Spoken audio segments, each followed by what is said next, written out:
Suami dan pelakor mengira aku bodoh, lalu aku akan diam saja setelah aku dengar bisikan mereka. Kita lenyapkan wanita itu dan ambil alih harta warisannya. Akan aku buat kalian hancur duluan. Dasar suami dan pelakor berhati iblis. Assalamualaikum warahmatullahi wabarakatuh. Selamat datang di LA Stories. Di balik senyuman ada air mata yang tak terlihat. Di balik tawa, ada kisah yang tak pernah diceritakan. Ini adalah LA Stories, tempat di mana kisah nyata jadi pelajaran, dan luka hati jadi kekuatan. Setiap cerita di sini bukan sekadar drama, tapi potongan hidup yang bisa jadi cermin untuk kita semua. Siapkan hatimu, karena apa yang kamu dengar bisa mengubah cara pandangmu selamanya. Ini bukan sekadar cerita. Ini adalah kenyataan yang belum tentu sanggup kamu jalani.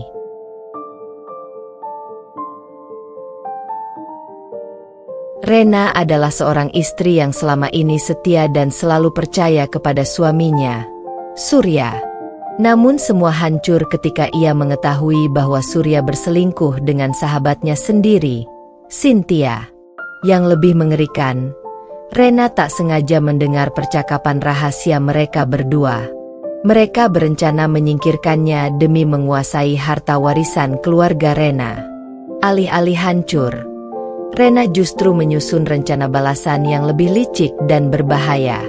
Dengan penuh ketenangan, ia memasang jebakan satu persatu, membuat Surya dan Cynthia perlahan masuk ke dalam jurang kehancuran yang mereka gali sendiri. Kini, tidak ada lagi istri yang lemah dan mudah ditipu. Yang ada hanya seorang Rena yang siap membalaskan semua pengkhianatan. Akankah Surya dan Cynthia berhasil merebut harta itu? Atau justru mereka akan luluh lantak sebelum sempat menyentuhnya? Kalau kalian suka dengan kisah penuh intrik, pengkhianatan, dan balas dendam ini, jangan lupa like video ini biar aku makin semangat bikin cerita-cerita seru lainnya. Komen pendapat kalian tentang Rena, Surya, dan Cynthia. Siapa yang paling bikin gregetan menurut kalian? Subscribe channel ini supaya nggak ketinggalan episode selanjutnya. Karena masih banyak kisah dramatis yang bakal bikin kalian emosi campur aduk. Sebelum masuk ke ceritanya, jangan lupa absen dulu Bunda. Bunda semuanya dari daerah mana saja. Dan bagi yang sudah subscriber semoga rezekinya lancar. Namaku Rena Pradipta, anak tunggal dari keluarga berada yang cukup disegani di kota ini. Ayahku seorang pengusaha sukses di bidang properti, sementara ibuku seorang wanita bijaksana yang selalu mendampinginya. Hidupku dulu terasa lengkap, aku tidak pernah kekurangan, dan kasih sayang orang tuaku tak pernah berhenti mengalir. Namun, semua berubah sejak aku bertemu dengan Surya Wijaya. Aku masih ingat jelas, hari itu aku menghadiri sebuah seminar bisnis yang diadakan oleh universitas tempatku menempuh pendidikan. Di tengah kerumunan orang-orang yang sibuk dengan obrolannya masing-masing, pandanganku terpaku pada seorang pria dengan senyum hangat dan tutur kata yang tenang. Ia mengenakan kemeja putih sederhana, tetapi auranya begitu memikat. "Permisi, boleh saya duduk di sini?" tanya pria itu dengan sopan. Aku mengangguk sambil tersenyum kecil. "Silakan." Dari situlah percakapan kami dimulai. Surya memperkenalkan dirinya sebagai seorang karyawan muda di sebuah perusahaan keuangan. Ia bercerita tentang perjuangannya merantau, tentang betapa sulitnya hidup jauh dari keluarga, dan bagaimana ia harus bekerja keras demi menggapai mimpi. Ceritanya membuatku tersentuh. Di balik sikapnya yang tegas, aku melihat ketulusan dan kerja keras yang membuatku kagum. Hari demi hari, kami semakin dekat. Surya selalu hadir dengan perhatian kecil yang membuat hatiku luluh. Saat aku sibuk dengan tugas kuliah, ia datang membawa makanan ringan. Saat aku lelah dengan jadwal kuliah dan pekerjaan sampingan, ia menenangkan dengan kata-kata lembutnya. Waktu berlalu begitu cepat. Surya berhasil meluluhkan hati orang tuaku dengan sikapnya yang sopan dan penuh hormat. Ayahku memang sempat ragu, karena status sosial kami begitu berbeda. Tapi Surya pandai mengambil hati, menunjukkan bahwa ia serius dan mampu membuatku bahagia. Kalau Surya bisa menjagamu, ayah tak akan melarangmu, nak, kata ayahku suatu malam. Aku tersenyum bahagia, yakin bahwa aku telah menemukan lelaki yang tepat. Tidak butuh waktu lama, Surya melamarku. Perayaan pernikahan kami digelar sederhana namun penuh kebahagiaan. Semua orang tersenyum melihat kami berdua. Saat aku berdiri di sampingnya dengan gaun putih, aku benar-benar percaya bahwa inilah awal dari kehidupan baru yang penuh cinta. Aku tidak pernah menyangka, laki-laki yang dulu membuatku merasa paling beruntung di dunia, suatu hari akan menjadi sosok yang paling menusuk hatiku. Namun, itu cerita nanti. Untuk saat ini, biarlah aku mengingat Surya dalam kenangan manis saat kami pertama kali saling mengenal, sebelum kebenaran yang pahit terungkap. Hari-hari setelah pernikahan terasa begitu indah. Aku dan Surya memulai kehidupan baru di sebuah rumah bergaya minimalis modern yang dihadiahkan ayahku sebagai simbol restu. Rumah itu berada di kawasan strategis, tenang, namun tetap dekat dengan pusat kota. Bagiku, rumah itu bukan sekadar bangunan, melainkan awal dari mimpi-mimpi yang pernah kami rajut bersama. Pagi-pagi, aku selalu menyiapkan sarapan sederhana untuk Surya. Walau sebenarnya kami memiliki asisten rumah tangga, aku ingin menunjukkan bahwa aku bisa menjadi istri yang baik. Aku suka melihat wajah Surya saat ia duduk di meja makan, membaca koran sambil menyeruput kopi buatan tanganku. "Mas, jangan lupa makan siangnya ya. Aku sudah titip bekal di tas kerja Mas." Surya menatapku sambil tersenyum hangat. Istriku memang paling perhatian. Kalimat itu selalu membuatku tersipu, merasa beruntung memilikinya. Setiap akhir pekan, kami biasa berjalan-jalan. Kadang ke mall, kadang ke taman kota, atau sekadar menonton film di bioskop. Kehidupan rumah tangga kami awalnya dipenuhi tawa dan canda. Aku merasa apa yang dulu kuimpikan tentang pernikahan benar-benar terwujud. Aku juga mulai aktif mendampingi bisnis keluarga. Ayah sering memintaku datang ke kantor, belajar mengelola aset-aset properti yang kelak akan diwariskan padaku. Surya selalu mendukung, meski sesekali aku menangkap ada sorot iri di matanya ketika ayah membicarakan soal warisan. Namun, aku menepis prasangka itu. Aku pikir itu hanya perasaanku saja. Di balik semua kebahagiaan itu, ada hal-hal kecil yang perlahan mulai berubah. Surya yang dulu selalu pulang tepat waktu, mulai sering pulang larut malam dengan alasan lembur atau ada urusan kantor. Aku percaya padanya, karena selama ini ia selalu terlihat begitu jujur. "Kerja keras itu demi masa depan kita, Ren," katanya suatu malam ketika aku menanyakan alasannya pulang larut. Aku mengangguk, mencoba memahami. Lagi pula, bukankah seorang istri memang harus mendukung suaminya? Namun, lama-kelamaan aku mulai merasakan jarak di antara kami. Surya tidak lagi sehangat dulu. Ia sering lebih sibuk dengan ponselnya daripada mengobrol denganku. Jika aku mencoba mendekat, ia seperti tergesa-gesa menyembunyikan layar ponselnya. Aku sempat mengadu pada ibuku. "Bu, apa wajar kalau suami mulai sibuk sendiri setelah menikah?" Ibuku tersenyum lembut, menepuk tanganku. "Wajar, Nak. Laki-laki kadang punya cara sendiri untuk menunjukkan tanggung jawab. Jangan terlalu curiga, ya." Aku pun kembali menenangkan hatiku. Aku tidak ingin rumah tangga yang baru seumur jagung ini goyah hanya karena prasangka. Hari demi hari berlalu. Dari luar, kehidupan kami tampak sempurna. Surya tetap bekerja. Aku tetap mendampingi bisnis keluarga. Kami masih terlihat harmonis di depan orang-orang. Namun, di dalam hati kecilku, ada kegelisahan yang tidak bisa kuabaikan. Aku tidak tahu bahwa semua perubahan kecil itu hanyalah tanda-tanda awal dari badai besar yang akan menghancurkan rumah tanggaku. Badai itu bernama Cynthia. Dalam perjalanan hidupku, aku tidak pernah menyangka bahwa pengkhianatan paling besar justru datang dari orang yang kuanggap sahabat sendiri. Namanya Cynthia. Aku dan Cynthia bersahabat sejak SMA. Ia selalu hadir di momen-momen penting hidupku. Saat aku patah hati pertama kali, saat aku lulus kuliah, hingga saat aku menikah dengan Surya. Ia bahkan duduk di barisan depan ketika aku mengucap janji suci di pelaminan. Siapa yang menduga, perempuan yang pernah memelukku dengan air mata bahagia di hari pernikahanku, kelak justru menikamku dari belakang? Awalnya, aku hanya ingin memperkenalkan sahabat lamaku itu kepada Surya. Rasanya wajar. Aku ingin dua orang yang paling dekat denganku saling mengenal. Aku mengundang Cynthia beberapa kali ke rumah, sekadar makan malam atau mengobrol ringan. Surya bersikap ramah, sopan, seperti biasanya. Tidak ada yang aneh. Namun, perlahan aku mulai melihat sesuatu yang tidak biasa.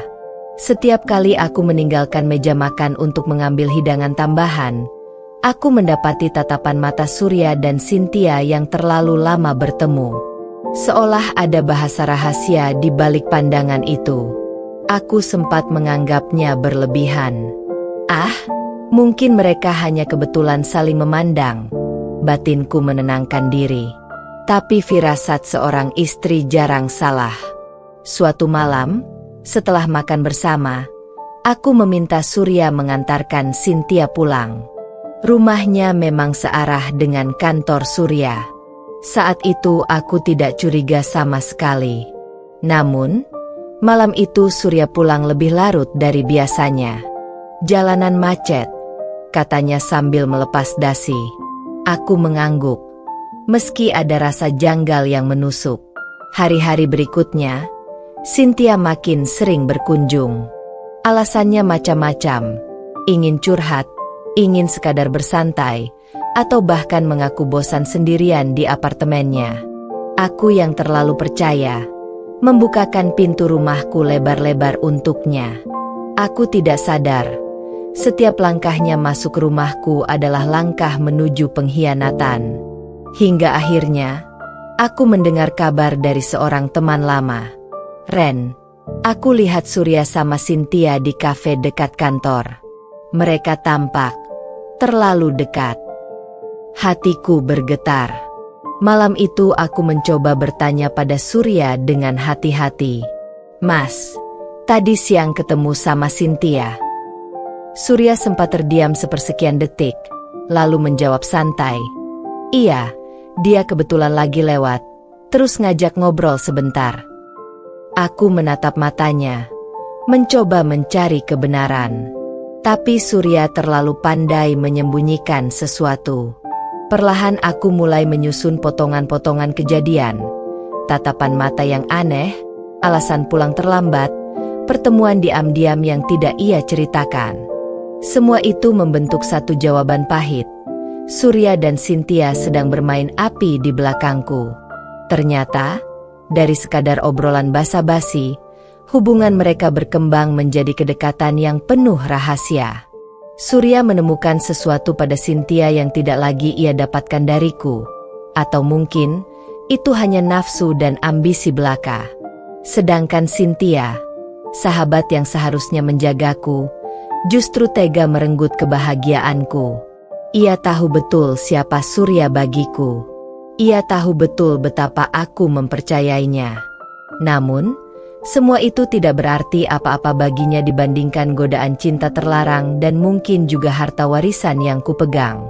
Aku masih diam. Aku masih menahan diri. Aku ingin bukti yang nyata.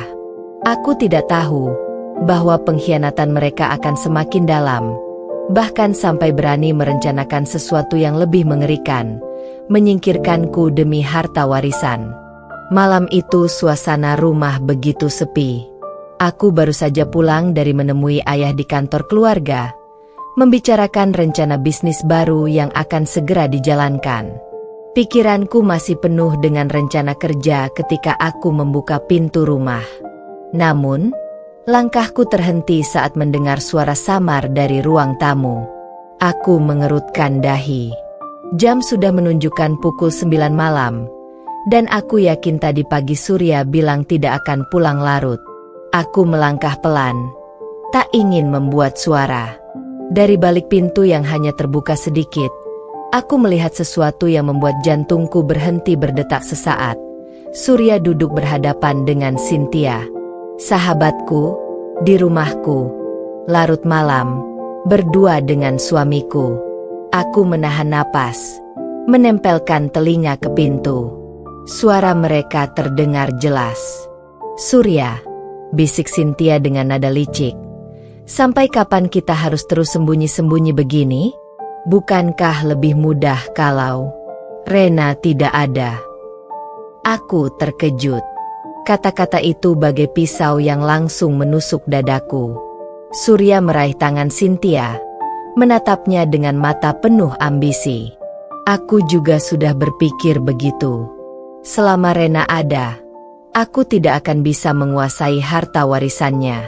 Kau tahu. Surya meraih tangan Cynthia, menatapnya dengan mata penuh ambisi. Aku juga sudah berpikir begitu. Selama Rena ada, aku tidak akan bisa menguasai harta warisannya.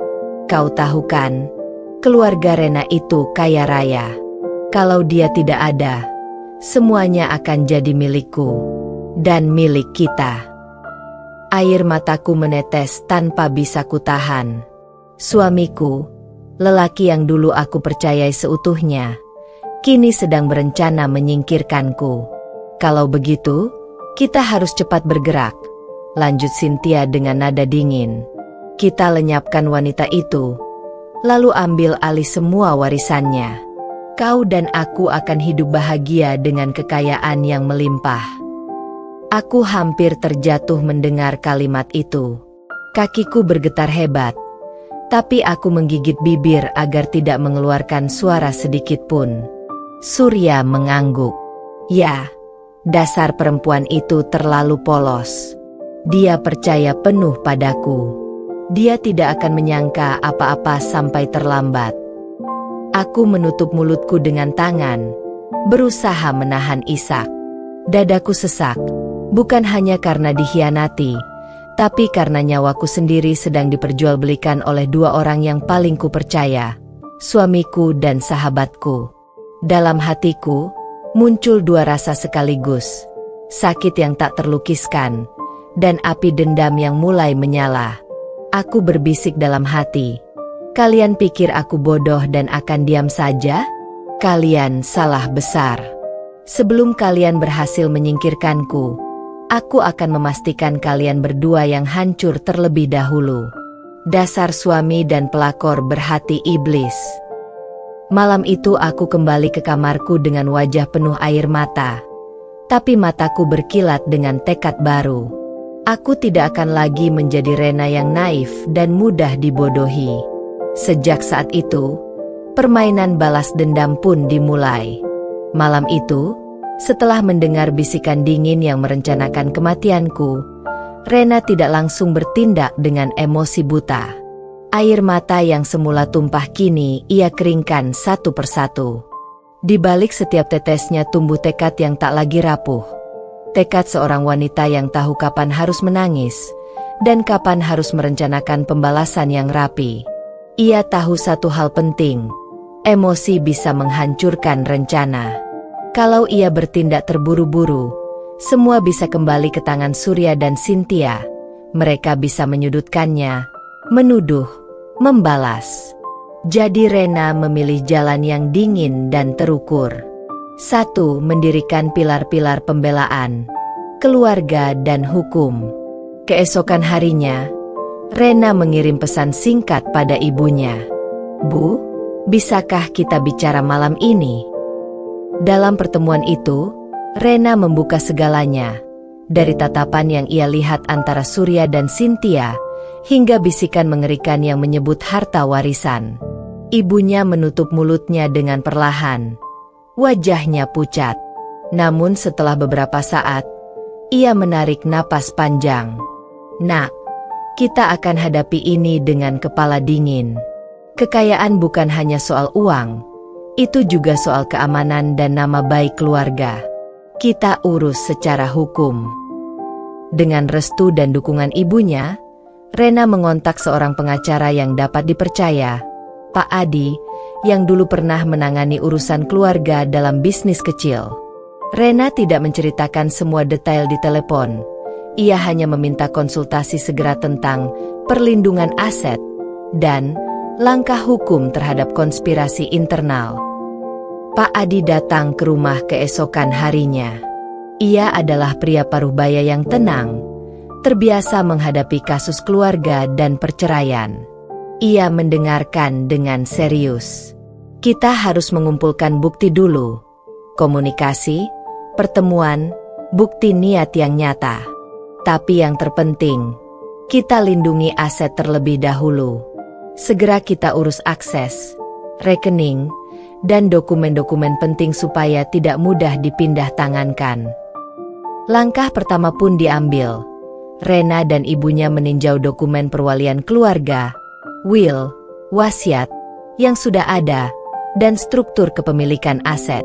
Mereka menutup akses tertentu, mengubah kata sandi, meminta salinan resmi, dan menandatangani beberapa surat kuasa sementara agar aset tidak bisa diutak-atik oleh pihak luar. Semua dilakukan secara hukum, langkah demi langkah, rapi dan tercatat. 2. Mengumpulkan bukti, tanpa terlihat panik. Sambil posisi aset diamankan, Rena mulai mengumpulkan bukti. Bukan dengan cara bodoh yang mudah dituduh memata-matai secara ilegal, tetapi dengan strategi yang terukur. Ia menyimpan semua pesan dan email lama yang pernah memperlihatkan titik-titik aneh antara Surya dan Cynthia. Ia meminta seorang kenalan lama yang bekerja di bagian IT perusahaan tempat Surya kadang lembur untuk membantu menyalin pesan-pesan yang bisa diakses secara legal. Percakapan yang sudah dibuka di perangkat Surya yang menjadi miliknya bersama. Ia meminta bantuan Aisyah, sahabat dekat lain yang masih dapat dipercaya, untuk berpura-pura mengundang Cynthia keluar sehingga kebiasaan pertemuan mereka semakin terlihat pola dan waktunya tercatat. Rena juga mengontrak seorang penyelidik swasta bernama Bima, bukan untuk melakukan hal yang melanggar hukum, melainkan untuk memverifikasi jadwal pertemuan, mencari saksi-saksi yang melihat kedekatan mereka di tempat umum, dan mengumpulkan foto-foto yang valid sebagai bukti perselingkuhan dan persekongkolan. Bima bekerja hati-hati, foto-foto di kafe, bukti perjalanan pulang malam, tanda-tanda pertemuan yang berulang. Setiap potongan bukti Rena simpan rapi dalam folder digital yang terenkripsi. Ia memberi label waktu, lokasi, dan keterangan saksi, sehingga saat hari pengadilan atau konfrontasi tiba, semua jelas dan tak mudah disanggah. 3. Memainkan peran. Diam dan menyamar seolah Rena masih naif. Di luar, Rena tetap berperan sebagai istri yang tidak mengerti apa-apa. Ia memasak, menata rumah, dan tersenyum manis saat Surya pulang. Ia membiarkan Cynthia tetap dianggap sahabat oleh keluarga. Semua adalah sandiwara. Tujuannya bukan pura-pura. Rena memang ingin Surya lengah. Jika Surya dan Cynthia percaya rencana mereka berjalan mulus, mereka akan semakin terbuka dan semakin banyak memberi bukti. Aksi ini berisiko. Tentu. Ada malam-malam ketika Rena pulang ke kamarnya dan merasakan mual karena berpura-pura ramah pada perempuan yang menghancurkan hidupnya. Namun ia tahan, karena setiap senyum palsu adalah alat untuk menyusun jebakan yang rapi. 4. Menjaring aliansi. Siapa yang bisa diandalkan? Rena tahu ia tak bisa melawan dua orang itu sendiri. Ia butuh sekutu yang punya pengaruh, bukan sekadar emosi. Ia mulai mendekati beberapa pilar penting. Ibunya, yang memberi sokongan moral dan juga otoritas keluarga. Sahabat lama yang jujur, Aisyah, menjadi saksi sosial. Aisyah bersedia muncul di momen-momen tertentu untuk menambah kesan publik jika perlu. Bima si penyelidik, untuk bukti yang bisa dipertanggungjawabkan. Pak Adi si pengacara, untuk langkah hukum berikutnya. Masing-masing diberi peran. Mereka tak diminta melakukan hal ilegal, hanya mengumpulkan dan menata fakta. Rena paham, di pengadilan maupun di hadapan keluarga besar, bukti yang rapi dan saksi yang kredibel lebih berharga daripada teriakan emosi. 5. Strategi psikologis, membuat mereka percaya mereka menang. Rena menggunakan taktik lambat namun efektif. Ia membuat Surya dan Cynthia percaya bahwa mereka aman. Saat Surya menunjukkan sikap pongah, Rena tersenyum, menambahi minyak pada api kecil mereka agar semakin percaya diri. Di dalam, Rena menulis catatan-catatan kecil, tanggal mereka bertemu, kata-kata yang menyinggung uang, perencanaan yang mereka ucapkan di telepon, semuanya menjadi batu bata sebuah konstruksi bukti. Ia juga mulai menanamkan keraguan halus pada jaringan sosial mereka. Bukan fitnah, melainkan kekhawatiran yang wajar. Pertanyaan-pertanyaan sopan yang dilontarkan Rena ke beberapa tetangga tentang sifat Cynthia. "Oh, aku kira dia sudah mapan sendiri ya." Sehingga ketika komunitas mulai bertanya-tanya, gelombang kecil itu akan menambah tekanan sosial tanpa Rena terlihat sebagai provokator. 6. Pelajaran finansial, menjaga warisan dari dalam. Di bawah bimbingan pengacara, Rena melakukan pembaruan administratif, mengajukan beberapa dokumen hukum agar harta warisan tetap terlindungi dari tindakan sepihak. Ia menunda rencana-rencana yang melibatkan penandatanganan dokumen besar sampai semuanya aman. Jika perlu, Rena siap membawa permasalahan ke pengadilan perdata untuk menghentikan akses sementara sampai kasusnya jelas. Langkah ini membuat Surya gelisah. Ia menemukan beberapa akses yang dulu mudah ia lakukan kini tampak terkunci. Ia menumpahkan kekesalan pada Cynthia, tetapi Rena tahu, rasa aman palsu mereka kini mulai retak. 7. Ujian pertama, perlawanan balik dan kerentanan emosional. Seperti halnya perang yang punya serangan balik, rencana Rena sempat terguncang ketika Surya memperlihatkan sisi liciknya. Ia mulai mengatur pertemuan yang tampak biasa di depan umum, menghapus pesan di ponselnya, dan mencoba membujuk Cynthia agar menahan diri. Kedua musuhnya itu pun malah semakin hati-hati. Ada malam ketika Rena hampir menyerah, makan tak enak, tidur tak nyenyak. Namun ia kembali mengingat bisikan dingin itu. Kita lenyapkan wanita itu.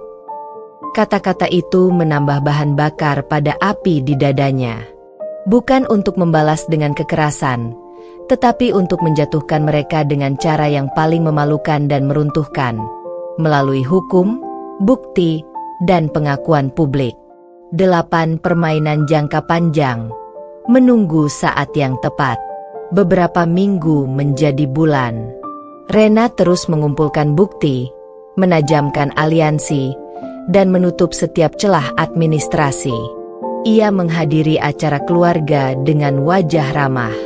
Ia menerima undangan makan Cynthia dengan senyum terukur. Di balik itu, ia sudah menyiapkan momen ketika semua kebenaran akan diletakkan di atas meja. Ia juga menanamkan ide halus pada Pak Adi. Kalau nanti kita punya cukup bukti bahwa mereka bukan hanya berselingkuh tapi merencanakan sesuatu terhadap saya, bagaimana pembelaan hukum terbaik, Pak? Pak Adi menjawab tenang, kita gunakan semua bukti, rekaman pertemuan, saksi sosial, bukti komunikasi, untuk membangun kasus perdata dan bila perlu pidana. Tapi semuanya harus kuat. Hukum tidak peduli soal rasa. Hanya bukti yang berbicara. Rena tersenyum tipis. Bukti itu sedang dibuat. 9. Akhir bab. Sebuah malam ketika topeng hampir jatuh. Di akhir bab ini, ada sebuah malam yang menegangkan. Cynthia datang ke rumah tiba-tiba, mengaku ingin bicara baik-baik. Surya berada di ruang tamu. Rena tampak tenang, lebih tenang dari biasanya. Ia menyiapkan secangkir teh untuk semuanya, menempatkan ponselnya di atas meja, padahal ia tahu betul bahwa tersisa satu rekaman suara yang belum ia dapatkan. Rekaman yang bisa menguatkan tuduhan persekongkolan untuk menguasai harta. Percakapan mereka berjalan normal, berisi kata-kata manis dan nada-nada meremehkan dari Surya. Cynthia tertawa kecil saat Surya membuat lelucon. Di sudut kamar, Rena menatap kedua orang yang pernah ia cintai. Di matanya, bukan ada lagi cinta, hanya kepahitan dan rencana yang hampir matang. Di antara dialog biasa itu, Rena merasakan sesuatu, angin kecil keberanian. Ini bukan lagi soal harta, tetapi tentang martabat yang harus ia pulihkan. Ia tahu waktu balasannya hampir tiba, tapi ia juga tahu bahwa saat itu harus tepat. Terlalu cepat, bukti tak cukup. Terlalu lambat, nyawa dan nama baiknya bisa tergelayut. Rena meneguk tehnya, menahan napas, dan membiarkan senyum kecilnya mengembang. Di balik senyum itu tersimpan badai yang siap menerjang.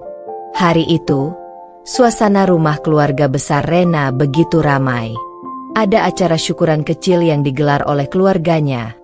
Momen yang mempertemukan seluruh kerabat, tetangga dekat, bahkan rekan bisnis ayah Rena. Semua orang datang dengan penuh senyum dan sapaan hangat. Tak ada yang menyangka bahwa hari itu akan menjadi titik balik besar dalam kehidupan Surya dan Cynthia. Rena berdiri di depan cermin kamarnya, menatap wajahnya sendiri. Tatapannya dingin, bukan lagi perempuan polos yang hanya tahu tersenyum demi menjaga perasaan orang lain. Hari ini, ia adalah seorang perempuan yang sudah dikhianati, tetapi juga perempuan yang siap menyerang balik. Sudah cukup aku berdiam diri, gumam Rena lirih. Kali ini, biar semua orang tahu siapa Surya dan Cynthia sebenarnya. Persiapan yang matang. Beberapa minggu terakhir, Rena diam-diam mengumpulkan bukti. Rekaman suara Surya dan Cynthia saat berbisik di ruang kerja, foto-foto mereka berdua yang lebih dari sekadar sahabat, hingga transferan uang mencurigakan yang Surya lakukan untuk menyokong kebutuhan Cynthia. Semua bukti itu ia simpan rapi dalam sebuah flash disk. Tak hanya itu, Rena juga menyiapkan proyektor yang akan dipakai untuk menampilkan kebenaran di hadapan semua orang. Dengan hati-hati, ia bekerja sama dengan sepupunya, Dika, seorang teknisi muda yang piawai dalam urusan perangkat elektronik. Dika hanya tahu satu hal, Rena ingin mengungkap kebusukan seseorang. Ia tidak bertanya banyak, hanya mendukung penuh. Saatnya pertunjukan dimulai. Acara keluarga berlangsung meriah. Surya tampak gagah dengan batik rapi, berdiri di samping Rena, mencoba menampilkan citra suami ideal. Cynthia pun hadir dengan gaun elegan, pura-pura berperan sebagai sahabat karib Rena, penuh senyum manis yang membuat orang lain percaya pada kepura-puraannya. Rena, terima kasih sudah undang aku. Ya, senang bisa ada di sini, ucap Cynthia dengan nada yang dibuat-buat. Rena hanya tersenyum tipis, matanya menatap tajam, seolah berkata, tersenyumlah sepuasmu sekarang, karena sebentar lagi wajahmu yang sebenarnya akan terlihat. Saat waktu sambutan tiba, Rena dengan tenang naik ke podium kecil. Semua mata tertuju padanya. Ia menarik napas panjang, lalu berkata dengan suara tegas, "Saudara-saudaraku, keluarga, dan para sahabat, hari ini aku ingin membagikan sesuatu yang penting, sesuatu yang akan membuka mata kita semua." Surya menatap Rena bingung.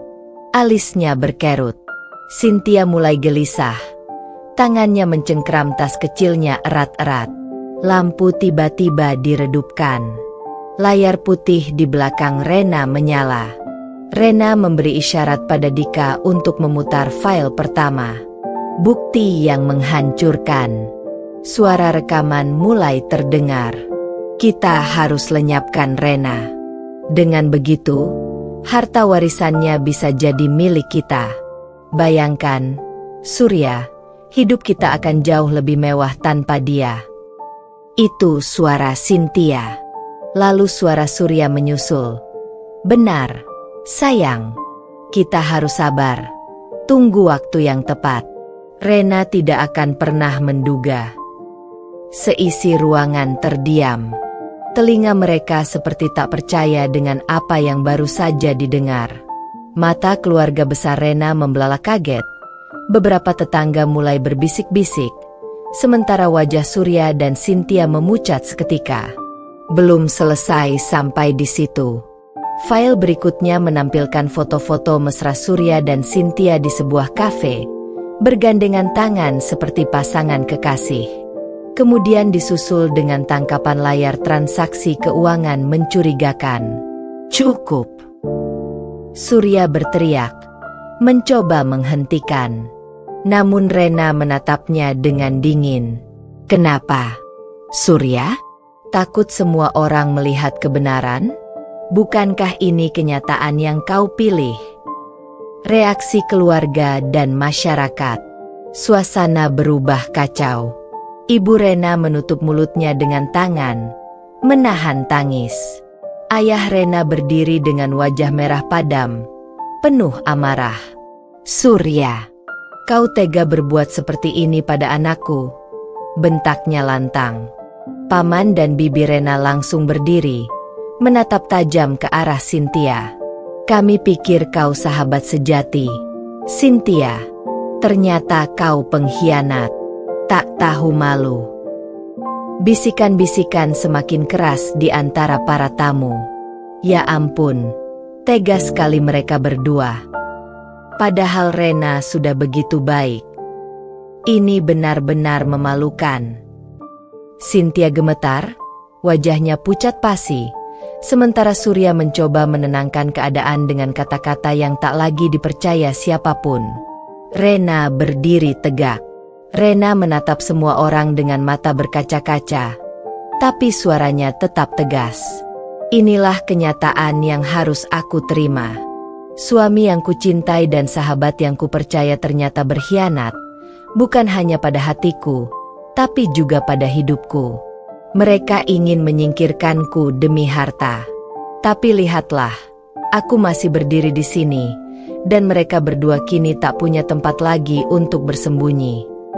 Semua orang bertepuk tangan, bukan karena gembira, tetapi sebagai bentuk dukungan pada Rena. Tepuk tangan itu seperti palu yang menghukum Surya dan Cynthia di hadapan keluarga dan masyarakat.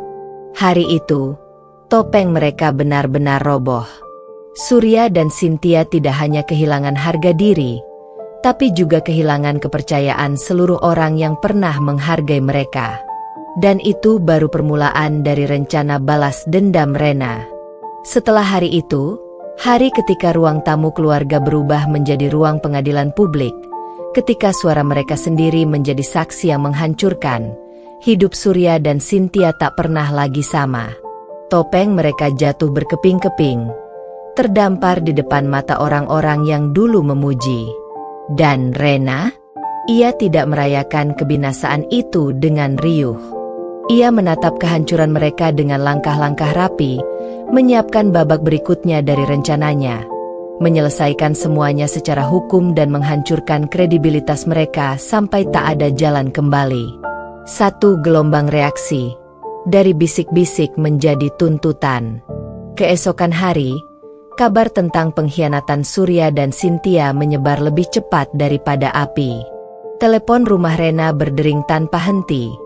Dugaan simpati, tawaran bantuan, dan juga undangan wawancara dari beberapa media lokal yang ingin meliput.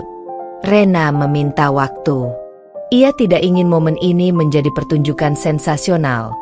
Baginya yang terpenting adalah bukti yang telah ia kumpulkan berbicara di pengadilan, bukan di forum gosip. Di sisi lain, keluarga Surya tak bisa menahan malu. Atasan Surya memanggilnya, HRD meminta penjelasan, dan pada akhirnya perusahaan memberi peringatan keras, sampai tekanan publik membuat mereka memutuskan hubungan kerja untuk alasan melanggar kode etik dan merugikan citra perusahaan. Surat pemecatan datang seperti palu. Surya yang dulu percaya diri kini jadi orang yang kehilangan penghasilan, kehilangan muka, dan kehilangan dukungan. Cynthia yang semula tampak anggun di acara keluarga, kini menerima pesan-pesan kasar, ditegur oleh teman-temannya, bahkan proyek-proyek kecil yang ia jalani tiba-tiba dibatalkan. Di lingkungan sosialnya, undangan berhenti datang. Beberapa tetangga berhenti menatapnya dengan ramah. Mereka menggantinya dengan tatapan dingin atau menghindar. 2. Tekanan finansial dan sosial mulai terkuak semua. Rena dan tim hukumnya tidak tinggal diam. Pak Adi mengirimkan surat somasi pada Surya dan Cynthia untuk menghentikan segala bentuk fitnah dan mengancam tindakan hukum jika mereka mencoba menutup-nutupi bukti. Selain itu, Rena mengajukan permohonan perlindungan sementara agar akses terhadap dokumen-dokumen keluarga yang rawan dapat dikontrol. Langkah administratif itu membuat Surya semakin panik. Akses rekening yang pernah ia pegang kini dibatasi, transfer otomatis terhenti, dan beberapa transaksi yang mencurigakan mulai diaudit. Keluarga Surya terguncang. Ibu mertuanya yang selama ini membela menantunya, kini menatapnya dengan kecewa. Beberapa anggota keluarga Surya mulai mempertanyakan keputusan mereka yang dulu memuji Surya sebagai menantu ideal.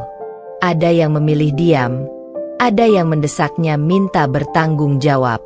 Namun tekanan publik membuat ruang untuk penebusan menjadi sempit. Di media sosial, percakapan tentang skandal itu tak kunjung padam. Teman-teman lama Cynthia menulis status, sebagian untuk menyatakan penyesalan karena dulu percaya, sebagian lagi meminta penjelasan. Bisnis dan relasi kerja yang pernah mendukung Cynthia kini menghindar demi menjaga reputasi. Dalam hitungan minggu, pendapatan mereka menipis, peluang menurun, dan kehidupan yang semula nyaman berubah menjadi daftar kekacauan. 3. Pengaruh pada anak serta keluarga. Rantai kerusakan. Tidak hanya Surya dan Cynthia yang merasakan akibatnya. Orang tua Surya menerima tatapan iba dari lingkungan sendiri. Beberapa rekan kerja ayah Surya yang sebelumnya sering. Tidak hanya Surya dan Cynthia yang merasakan akibatnya. Orang tua Surya menerima tatapan iba dari lingkungan sendiri. Beberapa rekan kerja ayah Surya yang sebelumnya sering berkunjung mulai menjauh. Di pihak keluarga Rena, semua pihak berkumpul memberi dukungan, tapi juga memenuhi kewajiban formal, memastikan aset aman, menyiapkan langkah hukum lanjutan, dan menjaga citra keluarga agar tidak menjadi korban fitnah balasan. Rena sering menyaksikan dampak itu dari kejauhan, melihat bagaimana orang yang dulu menyapa dengan senyum kini menunduk saat bertemu. Ia tidak gembira. Rena mengerti bahwa kehancuran yang ia rancangkan bukan untuk menyiksa, melainkan untuk menghentikan niat jahat dan melindungi apa yang menjadi haknya. Ia menolak menjadi argumen moral. Ia memilih kepastian hukum. 4. Serangkaian tuntutan. Ketika hukum mengunci mereka. Dengan bukti-bukti yang rapi, rekaman, foto, bukti transfer, saksi, Pak Adi mengajukan 2 langkah hukum sekaligus. Gugatan perdata atas perbuatan melawan hukum terhadap rencana penguasaan aset dan persekongkolan, dan laporan kepada pihak berwajib atas ancaman yang mengandung unsur pidana, rencana menghilangkan Rena. Polisi, setelah menerima laporan, membuka penyelidikan. Surya dan Cynthia dipanggil untuk dimintai keterangan. Pernyataan mereka yang dulu penuh kebohongan kini dapat dipatahkan oleh bukti yang tak terbantahkan. Proses hukum tidak cepat, namun setiap panggilan, setiap sidang pendahuluan adalah luka baru bagi reputasi mereka. Media mulai memantau jalannya perkara, sedangkan masyarakat menunggu keputusan yang adil. 5. Strategi Rena. Tidak hanya menghancurkan, tetapi menata kembali. Rena tidak hanya puas melihat mereka jatuh. Di balik itu, ia menyusun babak penataan, memperkuat posisinya di keluarga, menata komunikasi publik agar cerita yang beredar tak lagi merusak pihak lain yang tak bersalah, serta memulihkan nama baik keluarganya. Ia menghadiri setiap pertemuan keluarga besar, menjelaskan proses hukum dengan tenang, dan menolak godaan untuk menjilat luka lewat kata-kata pedas di publik. Ia juga membuka diri kepada media, tetapi memilih narasi yang dewasa, fokus pada bukti dan penegakan hukum, bukan sensasi. "Saya tidak mau ini jadi ajang balas dendam emosional," katanya dalam satu wawancara yang dimuat di koran lokal. "Saya ingin keadilan. Saya ingin semua orang tahu bahwa pengkhianatan dan niat jahat tidak boleh dibiarkan." 6 reaksi terakhir dari Surya dan Cynthia, keputusasaan yang membuat mereka tergelincir. Ketika tekanan semakin besar, uang menipis, dukungan sosial hilang, dan masa depan samar, Surya dan Cynthia melakukan beberapa langkah frustasi, mencoba menghapus bukti yang masih tersisa, menggugat balik dengan klaim fitnah, yang segera dipatahkan karena bukti kuat, bahkan mendatangi beberapa tokoh masyarakat untuk meraih simpati. Namun langkah-langkah itu hanya memperburuk situasi. Publik melihat upaya putus asa, sementara hukum bergerak pelan tapi pasti. Di satu malam yang dingin, ketika Surya berdiri di depan cermin di rumah yang kini terasa hampa, ia menyadari sebuah kenyataan pahit. Keangkuhannya bukan hanya merusak rumah tangga sendiri, tapi juga merenggut masa depan. Cynthia, yang dulu penuh ambisi, kini menatap jalan yang sempit. Mereka berdua merasakan bagaimana rencana gelap itu berbalik menjadi belenggu yang menjerat mereka. 7. Penutup bab. Ketika Rena menyulam kembali hidupnya. Bab ini ditutup bukan dengan sorak kemenangan, melainkan dengan kesunyian yang penuh arti. Rena duduk di beranda sore, melihat langit berubah warna, merasakan angin yang menyejukkan setelah badai. Ia tahu proses belum selesai, pengadilan masih berjalan, luka-luka harus disembuhkan, dan nama baik perlu dipulihkan perlahan. Namun dia juga tahu satu hal, ia telah mengambil kembali kendali atas hidupnya. Di balik semua itu, Rena menyiapkan langkah-langkah berikutnya, memastikan aset aman, membantu anggota keluarga pulih, dan menjaga agar pembelajaran dari tragedi ini menjadi pondasi untuk membangun kembali kehidupan yang lebih kuat. Sementara Surya dan Cynthia meraba-raba sisa-sisa hidup mereka, Rena telah melangkah maju, lebih berhati-hati, dan lebih teguh. Setelah badai pengkhianatan terkuak dan kehidupan Surya serta Cynthia mulai runtuh, waktu berjalan dengan langkah berbeda bagi masing-masing tokoh. Luka, penyesalan, dendam, dan kesadaran tumbuh dengan cara mereka sendiri. Bagi sebagian orang, kehancuran itu adalah akhir. Tapi bagi Rena, kehancuran itu adalah pintu menuju awal yang baru. 1. Rena, dari luka menjadi kekuatan. Di malam-malam pertama setelah skandal itu terbuka, Rena sering menangis sendirian. Air mata itu bukan lagi tanda kelemahan, melainkan proses penyembuhan. Ia belajar menerima kenyataan pahit, bahwa orang yang ia cintai dengan tulus ternyata mampu menusuknya paling dalam. Namun lambat laun, rasa sakit itu berubah menjadi kekuatan. Rena mulai mengisi hari-harinya dengan kegiatan yang memberi arti, mengurus usaha kecil peninggalan orang tuanya, kembali menekuni hobinya yang dulu ditinggalkan, bahkan menjalin komunikasi dengan organisasi sosial untuk membantu perempuan lain yang pernah dikhianati atau dilecehkan secara emosional. Dalam hatinya, Rena berkata, "Aku memang hancur, tapi aku tidak mati. Aku dikhianati, tapi aku tidak kalah. Dari reruntuhan ini, aku akan bangun kembali, lebih kuat, lebih bijak, lebih tangguh." 2. Surya, dari keangkuhan ke penyesalan. Surya, yang dulu percaya bahwa ia bisa mengendalikan segalanya, kini hidup dalam bayangan kehancurannya sendiri. Rumah tangga hilang, reputasi rusak, pekerjaan lenyap. Ia bahkan kesulitan keluar rumah tanpa merasa disorot mata orang-orang yang mengenalnya. Malam-malamnya dipenuhi penyesalan. Ia teringat pada masa awal bersama Rena, ketulusan, kesetiaan, dan cinta yang ia hancurkan sendiri. Ia menatap foto lama yang masih tersisa, dan hatinya digerogoti rasa bersalah. Namun penyesalan itu datang terlambat. Seringkali ia berbisik pada dirinya sendiri. Seandainya aku tidak tamak, seandainya aku tidak mendengarkan bisikan Cynthia, mungkin aku masih punya keluarga. Tapi sekarang, semua sudah hilang. Surya mencoba mendekati Rena, tapi ia hanya mendapat tatapan dingin.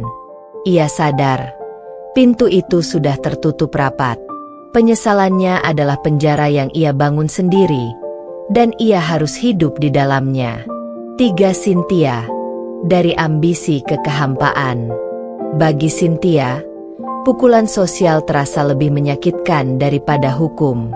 Ia kehilangan Topeng, sahabat manis yang dulu membuatnya diterima di banyak lingkaran.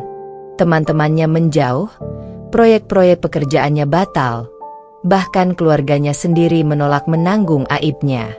Di awal, ia mencoba membela diri, menyalahkan keadaan, bahkan sempat menyalahkan Rena. Tetapi semakin lama, semakin jelas bahwa dirinya sendiri yang menghancurkan segalanya. Ambisi untuk memiliki harta Rena membuatnya buta, dan kini ia harus hidup di jalan yang sepi, tanpa genggaman tangan siapapun. Dalam kesendirian, Cynthia mulai merasakan kehampaan yang tak bisa ditutup dengan apapun. Tidurnya gelisah, pikirannya kacau. Ia sering teringat ucapan sinis yang dulu ia bisikan kepada Surya, "Lenyapkan Rena, dan kita akan hidup bahagia." Sekarang kalimat itu menghantui dirinya. Di dalam batinnya, ia bertanya-tanya, apakah aku memang pantas hidup dengan cara ini?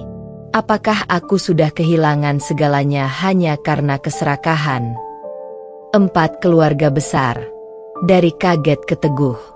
Keluarga besar Rena, meski sempat terguncang, justru menemukan kekuatan baru dalam kebersamaan.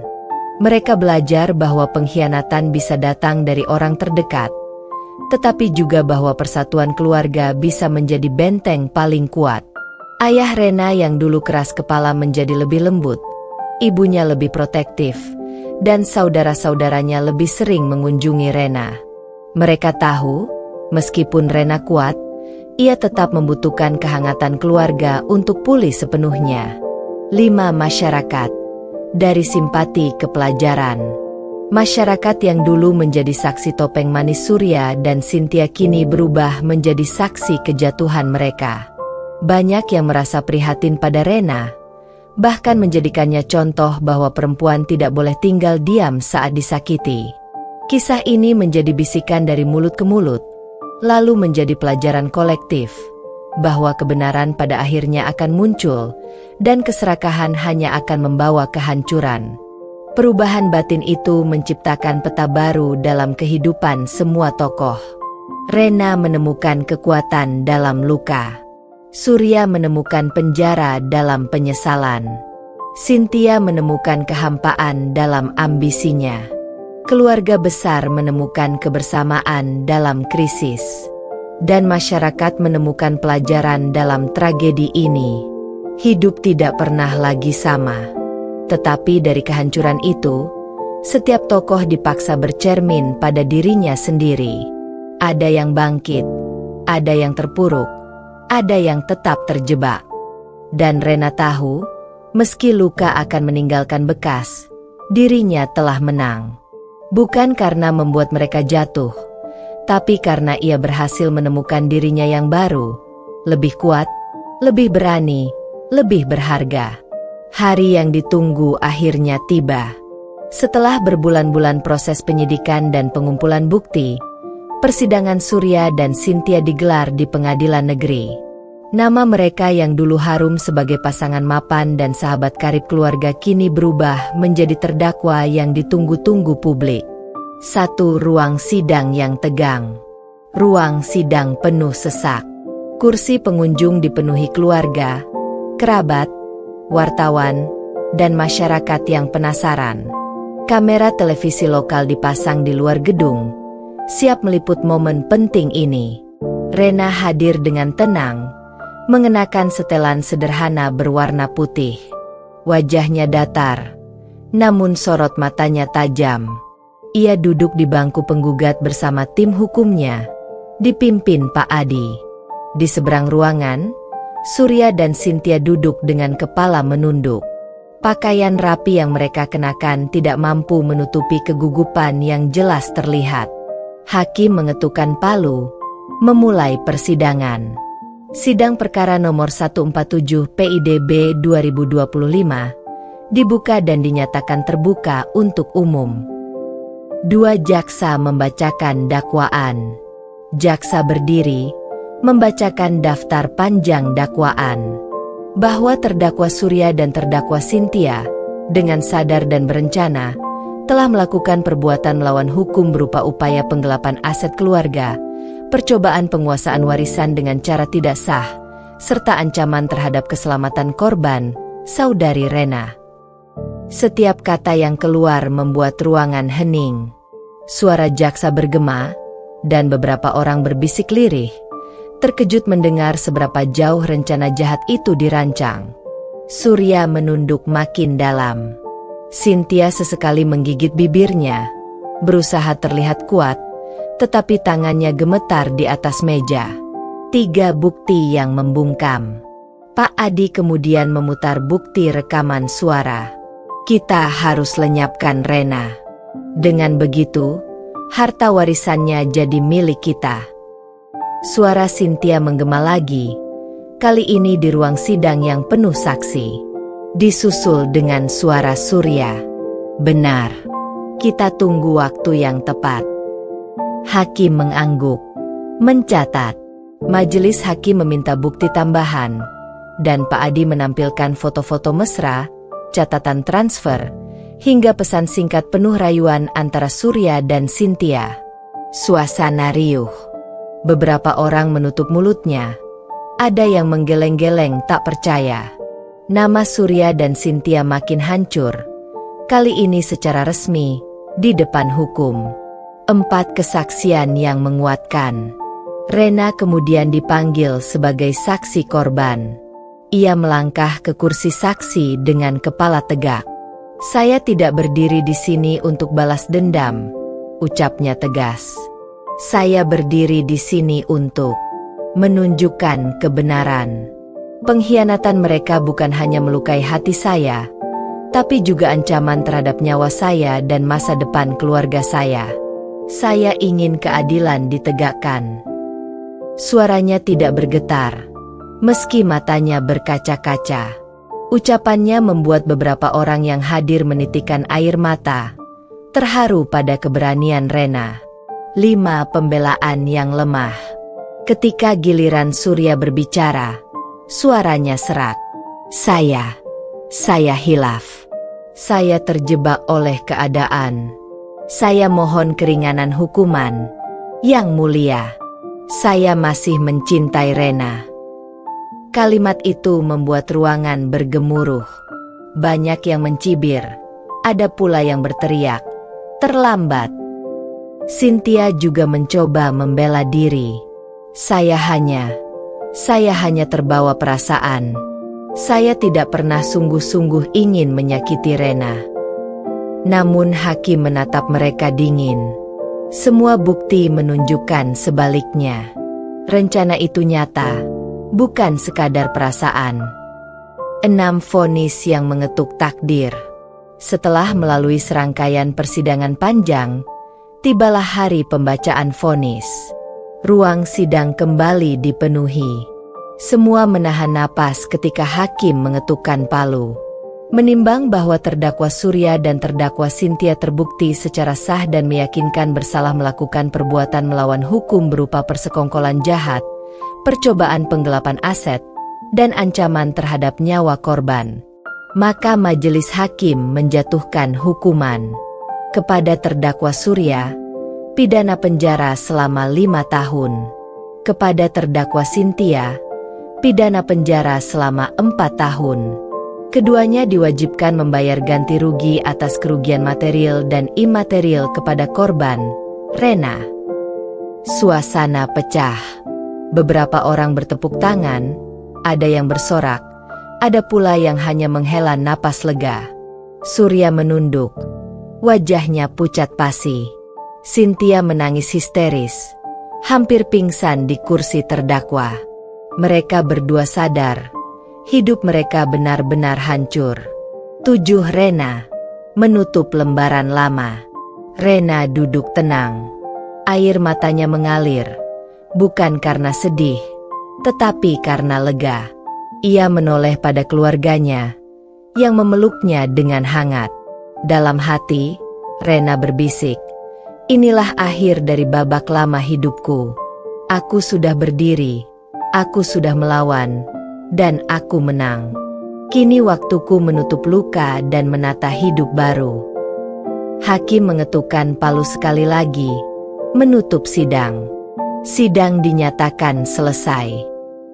Dengan vonis itu, lembaran lama benar-benar ditutup.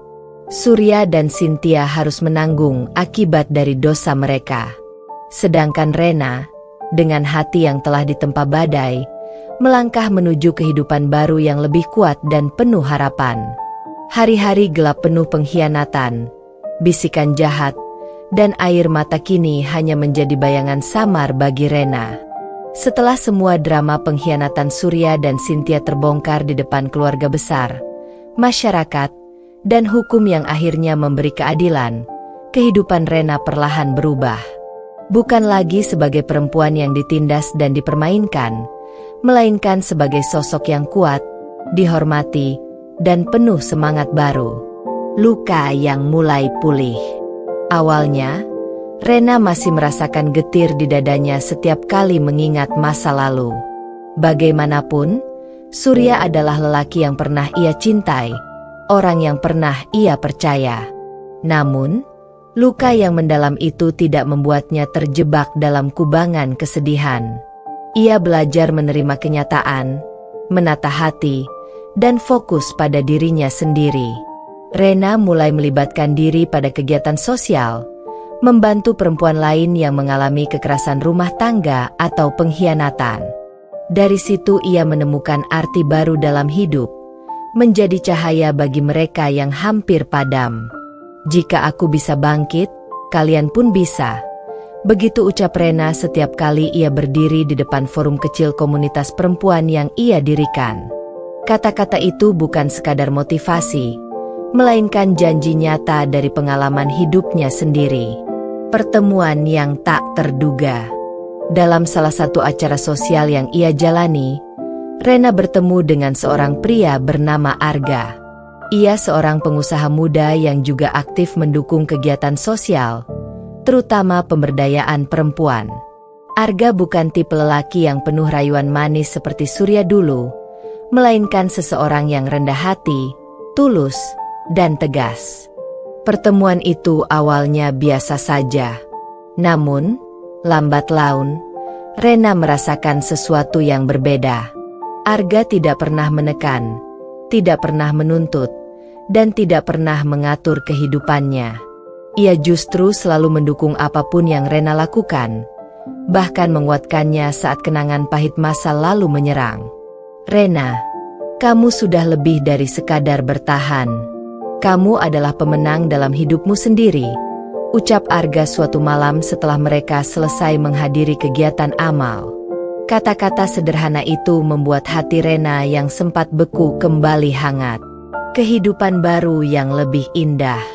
Perlahan, Rena membuka hatinya lagi. Bukan dengan tergesa, melainkan dengan penuh pertimbangan. Ia belajar dari masa lalu, bahwa cinta sejati tidak hanya soal rasa, tapi juga soal kepercayaan, dukungan, dan penghargaan. Bersama Arga, ia merasa tidak lagi sendirian menghadapi dunia. Rena pun semakin dikenal masyarakat sebagai sosok perempuan kuat yang berhasil bangkit dari pengkhianatan. Keluarganya bangga, masyarakat menghormatinya, dan banyak orang menjadikannya inspirasi.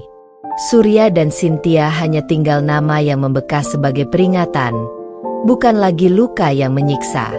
Penutup yang penuh cahaya. Di sebuah senja yang hangat, Rena berdiri di teras rumah barunya yang penuh bunga. Angin berhembus lembut, membawa aroma damai yang tidak pernah ia rasakan sebelumnya. Arga mendekat, menyodorkan secangkir teh hangat, lalu tersenyum. Terima kasih sudah berani bangkit, Rena. Tanpa itu, kita tidak akan sampai di sini. Rena menatap langit jingga, bibirnya melukis senyum penuh keyakinan. Aku dulu berpikir kebahagiaanku telah hancur. Tapi ternyata, Tuhan hanya menyiapkan jalan agar aku menemukan yang lebih indah. Begitulah, perjalanan panjang Rena berakhir bukan dengan air mata, melainkan dengan cahaya. Ia bukan lagi korban, melainkan pemenang sejati. Cinta baru, kehidupan baru, dan kebahagiaan baru kini menjadi miliknya, dan tidak ada siapapun yang bisa merampasnya lagi. Hidup Rena adalah bukti bahwa pengkhianatan tidak selalu berarti akhir dari segalanya. Justru, di balik luka terdalam, ada kesempatan untuk bangkit dan menemukan versi terbaik dari diri sendiri. Surya dan Cynthia yang dulu merasa berkuasa dengan rencana jahat mereka, kini hanya tinggal nama dalam catatan kelam. Sedangkan Rena, yang mereka anggap lemah dan mudah dimusnahkan, justru berdiri tegak, lebih kuat, lebih bijak, dan lebih bahagia. Pesan dari kisah ini sederhana namun tajam. Jangan pernah meremehkan hati yang tersakiti. Jangan pernah menganggap diam itu lemah. Dan jangan pernah lupa bahwa kebenaran dan keadilan pada akhirnya akan menang. Rena menemukan hidup baru, cinta baru, dan makna baru. Ia meninggalkan masa lalu tanpa penyesalan, dan menatap masa depan dengan senyum penuh keyakinan. Karena kebahagiaan sejati bukan datang dari mereka yang menyakiti kita, melainkan dari keberanian kita untuk melepaskan, memaafkan diri sendiri, dan memilih jalan baru yang lebih indah. Tamat.